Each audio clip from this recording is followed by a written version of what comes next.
जय हिंद साथियों, आज के इस क्लास में आप सभी का बहुत बहुत स्वागत है। तो साथियों, बिहार पुलिस सिपाही की नई भर्ती 2025 के लिए आज आपका प्रैक्टिस सेट नंबर 69 चलेगा।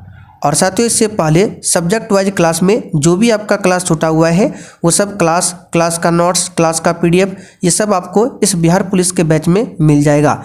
इस बैच के बारे में यहाँ पर देख सकते हैं क्या क्या दिया जाता है। और अधिक जानकारी चाहिए तो ये व्हाट्सअप नंबर है, इस पर मैसेज करके आप लोग डिटेल्स में जानकारी ले सकते हैं। तो चलिए आज के सेट को हम लोग स्टार्ट करते हैं। और ये क्लास बिहार पुलिस सिपाही के साथ साथ बिहार पुलिस ड्राइवर वाले भी देख सकते हैं। तो साथियों, आज का पहला क्वेश्चन देखिए, इंग्लैंड ने अमेरिका पर स्टाम्प एक्ट किस वर्ष लागू किया था? 1764, 1765, 1766 या फिर डी 1767 में? चलिए क्वेश्चन नंबर 1 के लिए आप लोग आंसर कीजिए और प्रत्येक स्टूडेंट को नीचे लाइव चैट में अपना अपना आंसर करना है, जिससे कि आप सभी का प्रॉपर तरीके से रिवीजन भी हो सके। तो यहाँ पर क्वेश्चन नंबर 1 के लिए आंसर क्या होगा? इंग्लैंड ने अमेरिका पर स्टाम्प एक्ट किस वर्ष में लागू किया था? तो इसका सही आंसर है बी ऑप्शन 1765 में। ठीक है, काफ़ी ज़्यादा इंपॉर्टेंट क्वेश्चन है, ध्यान रखिएगा। 1765 में इंग्लैंड ने अमेरिका पर स्टाम्प एक्ट लागू किया था। चलिए क्वेश्चन नंबर देखिए दूसरा, निम्न में से कौन सा प्रभुसत्ता यानी कि संप्रभुता का लक्षण नहीं है? चलिए बताइए क्वेश्चन नंबर 2 के लिए आंसर क्या होगा? निम्न में से कौन सा संप्रभुता का लक्षण नहीं है? तो इसका आंसर है ऑप्शन सी, अविशिष्टता। ये संप्रभुता का लक्षण नहीं है। बाकी अविभाज्यता, आद्यता, अस्थायित्व, ये सभी लक्षण है। चलिए क्वेश्चन नंबर देखिए तीसरा, भारतीय संविधान के अनुच्छेद 368 का संबंध किससे है? चलिए क्वेश्चन नंबर 3 के लिए आप लोग आंसर बताइए। और जो भी साथी चैनल पर पहली बार आए हैं, आपकी जानकारी के लिए बता दें, बिहार पुलिस 2025 के लिए आपका सब्जेक्ट वाइज क्लास स्टार्ट हो चुका है, जिसमें पॉलिटी से लगभग 12 प्रैक्टिस सेट, ज्योग्राफी से 7 प्रैक्टिस सेट और साइंस में लगभग 17 प्रैक्टिस सेट कंप्लीट हो चुका है। ये सभी क्लास फुल डिस्कशन के साथ कराया जाता है। तो अगर आपने अभी तक बिहार पुलिस 2025 के बैच को ज्वाइन नहीं किया है तो ये व्हाट्सअप नंबर है, इस पर मैसेज करके आप लोग बैच के बारे में जानकारी ले सकते हैं। तो इस क्वेश्चन को हम कई बार बता चुके हैं, इसका आंसर है संविधान संशोधन से। आर्टिकल 368 जो है ये संविधान संशोधन से संबंधित है। अच्छा, संविधान संशोधन की प्रक्रिया को किस देश से लिया गया है? तो इसको दक्षिण अफ्रीका के संविधान से लिया गया है, ध्यान रखिएगा। संविधान संशोधन के बारे में किस भाग में बताया गया है? तो भाग 20 और आर्टिकल नंबर 368 में। राष्ट्रपति शासन की बात करें तो देखिए, हमारे भारतीय संविधान में 3 तरह के आपातकाल है।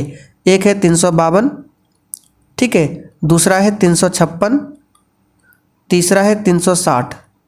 तो 352 में राष्ट्रीय आपातकाल है, जो कि भारत देश में 3 बार लग चुका है। पहली बार लगा था 1962 में, ठीक है, दूसरी बार लगा था 1971 में और तीसरा बार लगा था 1975 में। तो आर्टिकल नंबर 352 जो है भारत में 3 बार लागू हो चुका है। 356 में क्या है? राष्ट्रपति शासन है। और 360 में क्या है? वित्तीय आपात है। चलिए चौथा क्वेश्चन देखिए, 2001 से 2011 की जनगणना में बिहार की दशकीय वृद्धि दर क्या थी?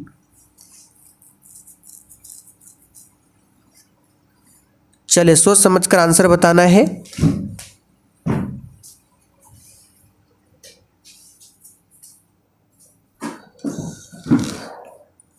तो इस क्वेश्चन का आंसर आपका हो जाएगा 25.42%।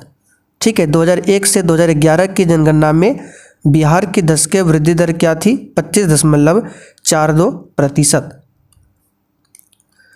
चलिए आगे देखिए, दामिनी का पर्यायवाची क्या है?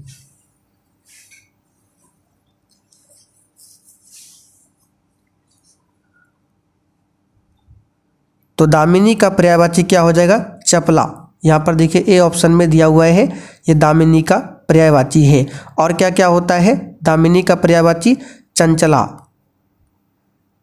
ये भी दामिनी का पर्यायवाची है। और क्या होता है तो सौदामिनी, ये सभी जो है दामिनी का पर्यायवाची है। आगे देखिए, दिए गए शब्दों में नदी के समानार्थी शब्द का चयन करें। चलिए क्वेश्चन नंबर 6 के लिए आप लोग आंसर बताइए। और साथियों, बिहार पुलिस 2025 के बैच में जो आपको डेली बूस्टर जीके का नोट्स दे रहे थे, उसमें टोटल 32 नोट्स हम डाल चुके हैं, ठीक है। और अभी इसमें हम नोट्स को नहीं दे पा रहे हैं क्योंकि अभी समय नहीं मिल पा रहा है। तो 5 फरवरी के बाद आपका फिर से नोट्स इसमें अपलोड हो जाएगा, ठीक है। 32 के बाद फिर आपका 33 चलेगा और 100 प्लस नोट्स आपको देने वाले हैं। तो अभी मात्र 32 नोट्स ही हुआ है और स्पेशल बिहार जी के नोट्स में 5 नोट्स को अपलोड किए हैं। तो सभी को तैयार कीजिए। तो नदी का समानार्थी शब्द हो जाएगा यहाँ पर सरिता, ठीक है। डी ऑप्शन सही है। चलिए अगला क्वेश्चन देखिए, रिक्त स्थान को भरे, विपत्ति में डैश से काम लेना चाहिए। तो सिंपल सा क्वेश्चन है, इसका आंसर क्या हो जाएगा? धैर्य, ठीक है। विपत्ति में धैर्य से काम लेना चाहिए। चलिए आगे देखिए क्वेश्चन 9, दिए गए वाक्यांश के लिए एक शब्द चुनिए, जो देखा ना जा सके उसके लिए एक शब्द क्या है? तो जो देखा ना जा सके उसके लिए एक शब्द है अदृश्य, ठीक है। जिसे हम लोग नहीं दे सकते हैं वो क्या है? अदृश्य है। चलिए क्वेश्चन नंबर देखिए 10, अबला जीवन हाय तुम्हारी यह कहानी, आंचल में है दूध और आंखों में पानी, ये पंक्तियां किस काव्य की है? तो इस टाइप के क्वेश्चन कभी कभी एग्जाम में आता है। इसका आंसर हो जाएगा आपका यशोधरा की पंक्ति है। किसकी पंक्ति है? यशोधरा की पंक्ति है। चलिए आगे देखते हैं 11, शरीर का तापक्रम नियंत्रित करता है।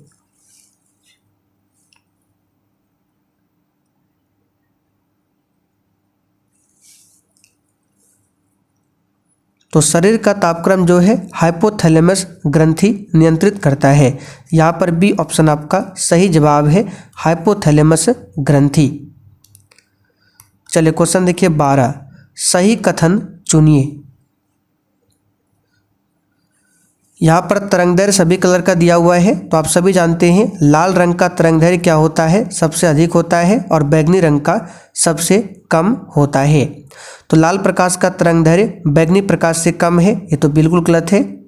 लाल प्रकाश का तरंगदैर्घ्य हरे प्रकाश से ज़्यादा है, बैगनी प्रकाश का तरंगदैर्घ्य हरे प्रकाश से ज़्यादा है, बैगनी प्रकाश का तरंगदैर्घ्य पीले प्रकाश से ज़्यादा है। देखिए आपको ऑप्शन के चक्कर में मत रहना है, आपको सिर्फ देखना है कि किस रंग का प्रकाश का तरंगदैर्घ्य सबसे अधिक होता है, तो लाल कलर का। तो ऑप्शन बी में दिया हुआ है, लाल प्रकाश का तरंगदैर्घ्य जो है हरे प्रकाश से ज़्यादा होता है, ठीक है। क्योंकि सबसे अधिक लाल होता है तो लाल का सबसे अधिक हो जाएगा कोई भी कलर हो। तो बी ऑप्शन यहाँ पर सही है। 40 डिग्री सेल्सियस का मान फ़ारेनहाइट स्केल में क्या होगा आपको बताना है।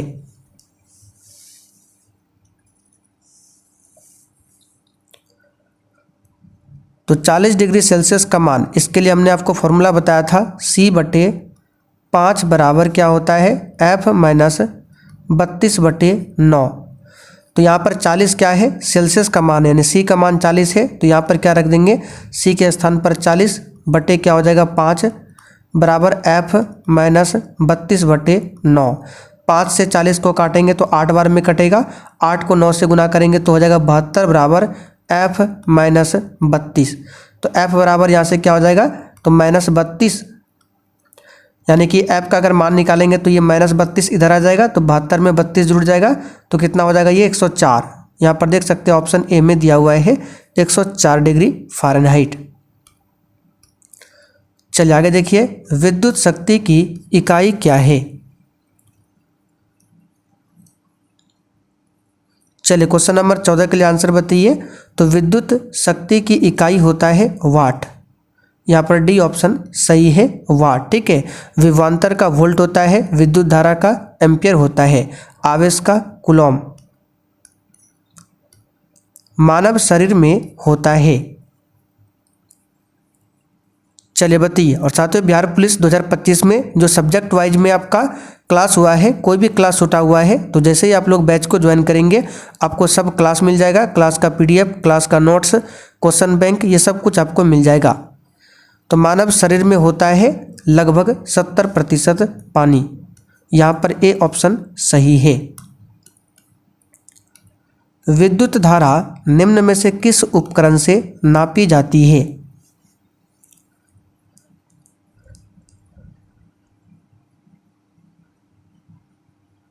तो विद्युत धारा को आमीटर से मापा जाता है। यहाँ पर बी ऑप्शन आपका सही जवाब है। चलिए आगे देखिए। आइंस्टीन को नोबेल प्राइज किस कार्य पर मिला था?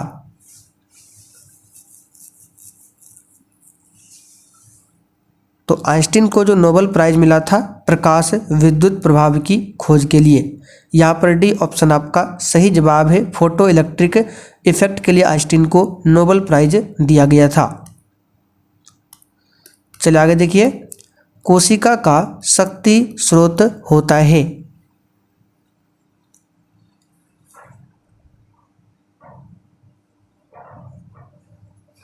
तो कोशिका का पावर हाउस किसे कहते हैं? माइटोकॉन्ड्रिया।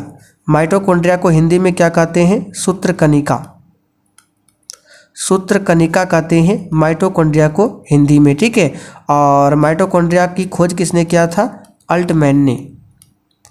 अल्टमैन ने माइटोकॉन्ड्रिया की खोज किया था। राइबोसोम को कोशिका की प्रोटीन की फैक्ट्री कहा जाता है। अच्छा, कोशिका भित्ति की बात करें, ये केवल पादप कोशिकाओं में ही पाया जाता है कोशिका भित्ति। जंतु कोशिका में कोशिका भित्ति नहीं होता है। अच्छा, पादप की जो कोशिका भित्ति होती है वो किसकी बनी होती है? तो सेलुलोज की बनी होती है, सेलुलोज की, ठीक है। अच्छा, कवक की कोशिका भित्ति किसकी बनी होती है? काइटिन की। जीवाणु की कोशिका भित्ति किसकी बनी होती है? पेप्टिडोग्लाइकेन। ये सब नोट्स में लिखा हुआ मिल जाएगा आपको। एड्स निम्न कारणों में से किसके द्वारा होता है? तो एड्स जो है ये विषाणु के द्वारा होता है। कौन सा विषाणु है? HIV विषाणु। विषाणु को इंग्लिश में बोलते हैं वायरस। तो HIV वायरस से होता है एड्स, ठीक है। और विश्व एड्स दिवस 1 दिसंबर को मनाया जाता है। 10 दिसंबर को विश्व मानवाधिकार दिवस मनाया जाता है। चलिए आगे देखिए। आर्द्रता किस उपकरण से नापी जाती है? और देखिए, आप सभी को सेशन के लास्ट में कमेंट करके बताना है कि आज के इस प्रैक्टिस सेट में आपने कितने क्वेश्चन सही किए हैं। तो आर्द्रता जो है ये किसके द्वारा मापी जाती है? बताइए इसका आंसर क्या होगा।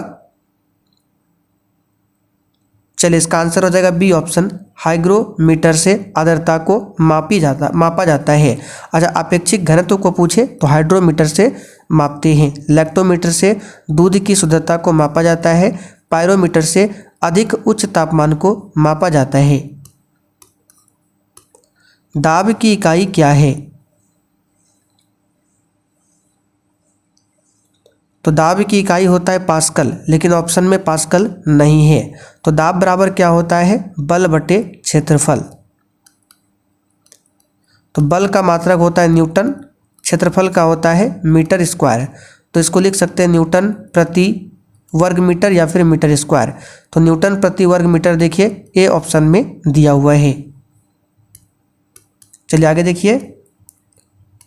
राष्ट्रवाद की अवधारणा का जन्म किस घटना से माना जाता है?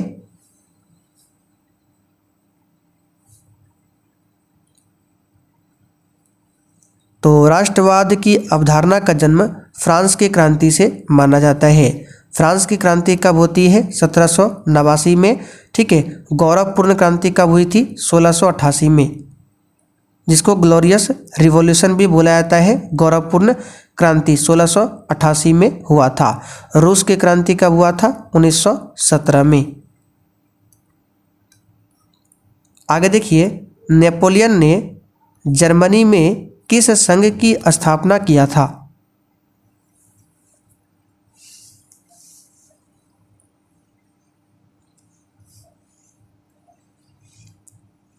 चलिए बताइए। नेपोलियन ने जर्मनी में किस संघ की स्थापना किया था? तो इसका आंसर क्या हो जाएगा? राइन संघ। ठीक है, राइन संघ की स्थापना किया था। आगे देखिए, दास कैपिटल का प्रकाशन किस वर्ष हुआ था?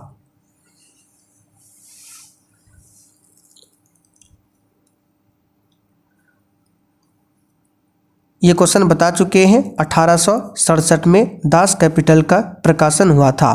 दास कैपिटल किसकी पुस्तक है? कार्ल मार्क्स की पुस्तक है दास कैपिटल।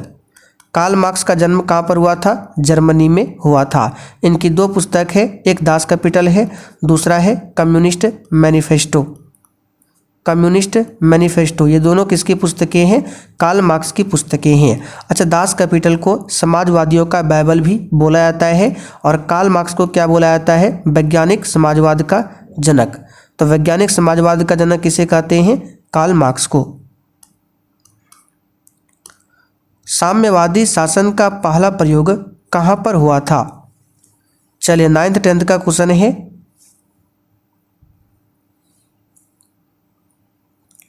तो ये हुआ था रूस में। ठीक है, साम्यवादी शासन का पहला प्रयोग कहाँ पर हुआ था? रूस में हुआ था। आगे देखिए, हिंद चीन में कौन राष्ट्र शामिल नहीं है?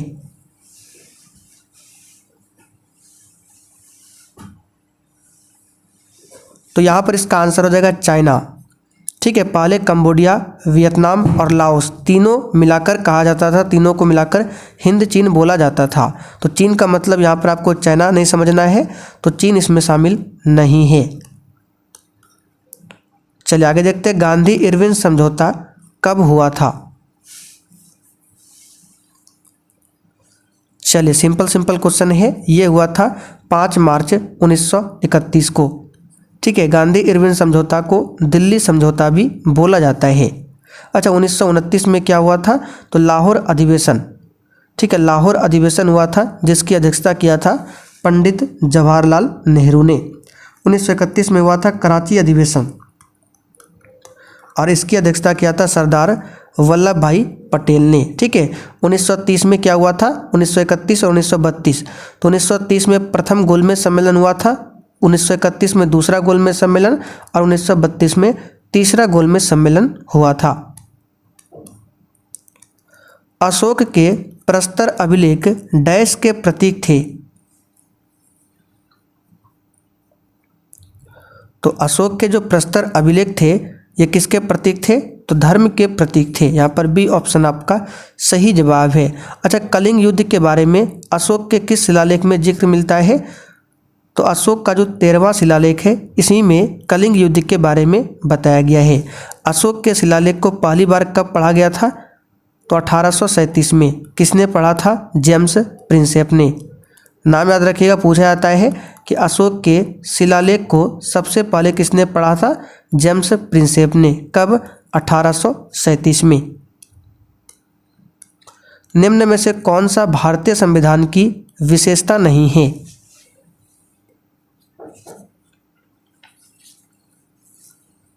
तो लिखित संविधान और संविधान की सर्वोच्चता ये भारत में है, बिल्कुल सही है। मौलिक अधिकार भी संविधान में है। प्रतिबद्ध न्यायपालिका बिल्कुल गलत है। भारत के संविधान में प्रतिबद्ध न्यायपालिका नहीं है, स्वतंत्र न्यायपालिका है। ठीक है, यानी कि न्यायपालिका जो है किसी के अंडर में भारत में नहीं है, वो स्वतंत्र रूप से कार्य करती है, इसलिए प्रतिबद्ध न्यायपालिका ये भारतीय संविधान की विशेषता नहीं है। बाकी नीति निर्देशक सिद्धांत भी है। चलिए, जूते हुए खेत का प्रमाण सिंधु सभ्यता के किस स्थान से मिला है?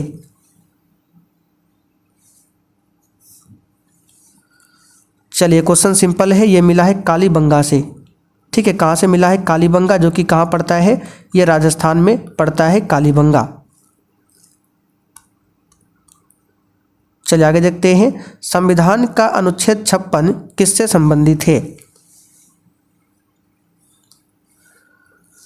तो राष्ट्रपति से संबंधित जितने भी आर्टिकल होते हैं हम आपको बार बार बताते हैं। जैसे कि आर्टिकल 52 में क्या है? राष्ट्रपति पद के बारे में बताया गया है। आर्टिकल 53 में क्या है? तो 53 में बताया गया है कि कार्यपालिका का प्रमुख राष्ट्रपति होगा, ये आर्टिकल नंबर 53 में बताया गया है। 54 में निर्वाचन के बारे में बताया गया है और 55 में क्या बताया गया है, निर्वाचन रीति के बारे में बताया गया है। 56 में कार्यकाल बताया गया है, तो 56 पूछा गया है, आंसर क्या हो जाएगा, भारत के राष्ट्रपति के कार्यकाल से संबंधित है आर्टिकल नंबर 56, ध्यान रखिएगा। अच्छा, आर्टिकल 60 पूछे तो राष्ट्रपति के शपथ से संबंधित है। आर्टिकल 61 राष्ट्रपति पर महाभियोग से संबंधित है। आर्टिकल 72 राष्ट्रपति के पास क्षमादान की शक्ति से संबंधित है। देखिए ऑप्शन ए में भारत के राष्ट्रपति के निर्वाचन, ये आर्टिकल नंबर 55 से संबंधित है। भारत के राष्ट्रपति के विधायी शक्ति का संबंध, ये आर्टिकल नंबर 108 में है, जो कि संयुक्त अधिवेशन है। भारत के राष्ट्रपति के आपातकालीन शक्ति, जो कि आर्टिकल 352 से 360 तक है। चलिए आगे बढ़ते हैं। भारत में जैव विविधता की दृष्टि से कौन सा तप्त स्थल में शामिल है? देखिए जैव विविधता का मतलब क्या होता है, जिस क्षेत्र में भिन्न भिन्न प्रकार के जीव जंतु, पेड़ पौधे, छोटा बड़ा, ठीक है, हर प्रकार के औषधि पाए जाते हैं, वो आपका जैव विविधता कहलाता है। और भारत में जैव विविधता की दृष्टि से कौन सा तप्त स्थल में शामिल है, तो यह है पश्चिमी घाट। ऑप्शन के अकॉर्डिंग क्या हो जाएगा, पश्चिमी घाट। निम्नलिखित में से कौन सा एक उपनिषद के उदय का अत्यधिक उपयुक्त कारण है?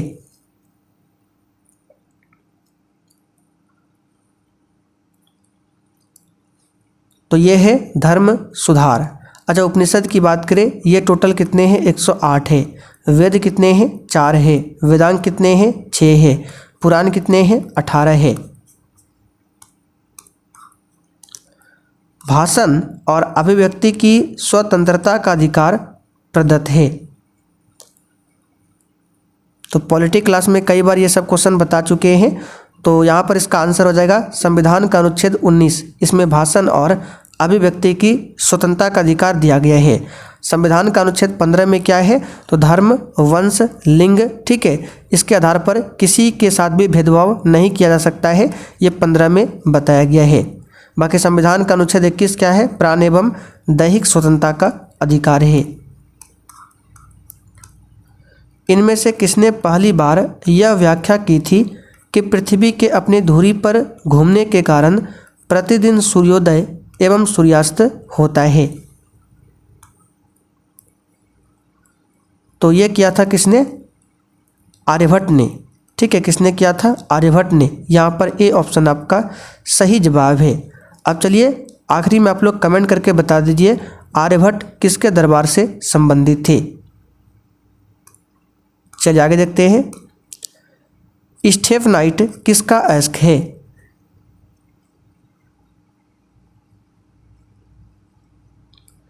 तो ये चांदी का अयस्क है। किसका है, चांदी का। चांदी का सिंबल होता है Ag, परमाणु क्रमांक होता है 47।